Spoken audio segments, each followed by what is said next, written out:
All right, guys, this is a little quick, fun video. Well, I don't know if I'd say it's fun, but it's a good video. This is a good video. So I'm going to tell you a little story. It's going to take a minute. I was clean and sober for a long time. And about 7 years ago, I convinced myself that I could drink beer on the weekends, And, that ended with me in the hospital and with all kinds of things going on. And I was fighting it, like I didn't want it to be, like I still want to just be a regular guy. I want to be able to drink beer and just be a cool guy. And I just wasn't, because as soon as I drink beer, it's not really what I want to do. I'm ready. I want to go, I want to go to, Vegas and tear it up and get crazy. And it always ended the same, kind of me in jail with a black eye and everyone hated me, or me in the hospital or whatever. So that day, that I ended up in the hospital, which was June 24th, 2019, I spent the day begging them to let me out. I had work to do. I didn't, I had nowhere to go anyway. They'd cut all my clothes off, so I was in a hospital gown. And they said, oh, when somebody shows up and they're non-responsive, they have to stay a minimum of 36 hours. So, and I was batting around like, oh, if I just didn't do shots, I would have been all right. This is coming from a person that been in recovery a long time. And I wasn't ignorant. I was just unwilling, anyway, towards the end of the day, the lady, the nurse, this little Mexican lady that had been taking care of me all day, Miss Ann, came up to me and I was battling it. I was like, I don't want to be sober. I want to figure out how to do this. And she said to me, Mr. James, when you came here, you were very sleepy. That's exactly what she said, sleepy. Yeah. It was kind of beyond sleepy, but she was cutting me some slack. She said, I had to find somebody to call, so I had to look through your phone. And I saw the picture of your beautiful wife and your children, and you shouldn't drink. And I was like, you know what? You're right. And I've never drank since. I've never wanted to drink since. I've been sober since that day. And, the funny thing is, all right, so she's obviously not the first person that thought that was a good idea. And I didn't even know her, but I guess it was just the right time. And, in the big book, it says frothy emotional appeal seldom suffices. Meaning people saying, oh, he should do it for his wife or he should do it for his kid. That seldom suffices. But sometimes it does. A lot of people, they get some news or whatever. So that was it. I've been sober ever since. I'm in the program. I did all the things I thought, okay, I got to get a home group, get the literature, get a new sponsor, go through the steps, get commitments, get involved, which is what I did, and which is what I do. So, out jumps my original addiction, which is food. I've been having problems with food since before I had a memory. I can't even remember a time when I didn't have problems with food. It's like either I'm overeating or binging and gaining weight, or I'm starving myself and rail skinny and whatever was going on. I managed a gym. I was a personal trainer. I was used to be a registered nutritionist, and I've been struggling with it, man. I've been struggling with it. And 3 nights ago,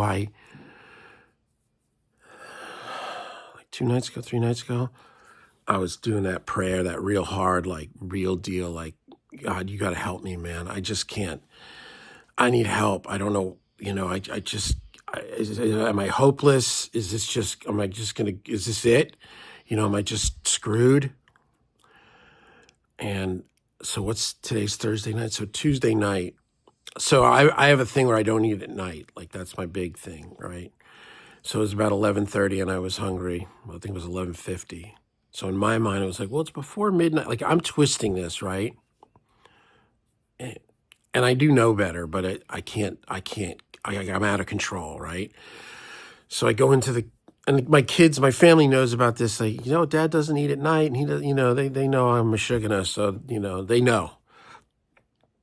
And so I go into the kitchen and there's no bread. I find a bagel and I start putting peanut butter and jelly on it at like 11:50 at night. Yeah. This is not the winner's circle. And while I was making it, my oldest son walks in and he's like, Dad, what are you doing? You can't do this. You don't eat at night. Like, this isn't good. Like, don't, and I could see in hindsight, it was very much like that day in the hospital. It was like, and I said, oh no, it's technically 11:50 and I have, calories available, which kind of was not true. Well, which was not true.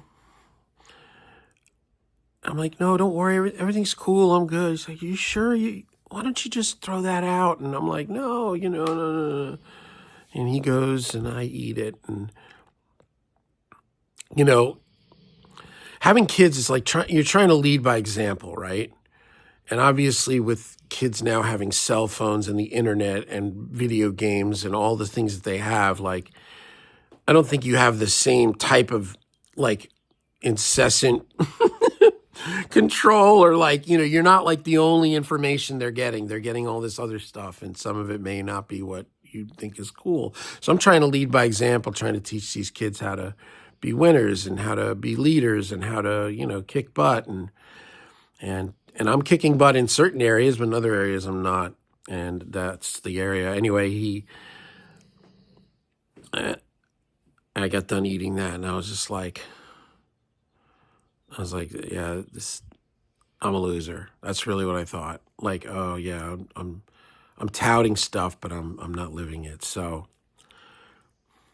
I don't know. It was weird. It was like it was over. And then I thought about, oh yeah, the night before I did the real hardcore like prayer, like you gotta help me, God, because I can't do this. I'm like, I can't do this on my own. I can't even do this. I can't do this in general. So that was it. So I got up yesterday and it was an odd release, and it felt like a time had passed and I was onto something different. So, cleaned out some stuff that's on my shelf in the fridge, and I'm going on the road this weekend with a band. It's like I've been buying clothes and getting my stuff together, and so that's where it's at. That's really where I'm at right now. So I do feel good though. It's weird, and I feel like I thought, well, when this happened to me 6 years ago, that was it. I just didn't want to, it was really, the co-founder of AA, Bill Wilson, talks about, for some people it's like a white light, and some people it's, and for me, it's not been like a white light, like it just happened. Like it's all this self-will and pain and resistance along the way, and then bam. So, and this was a gentle bam, right? It could have obviously been worse. Like, I don't even want to think about, being 60 years old and eating peanut butter and jelly sandwiches is not, it's not optimal. Anyway, I'm going on the road, and after all my stuff, I don't know if you can see it. I think you can. Can you see it? Can you see my finger? Yeah. So I went with the Sans amp, and I got the little Shure wireless. I have it on a little piece of wood. So this Shure wireless has a tuner, and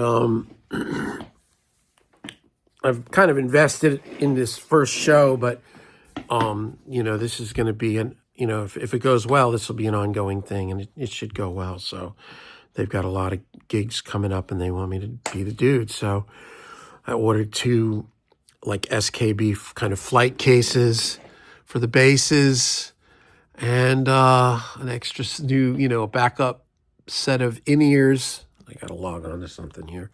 But yeah, there you have it. So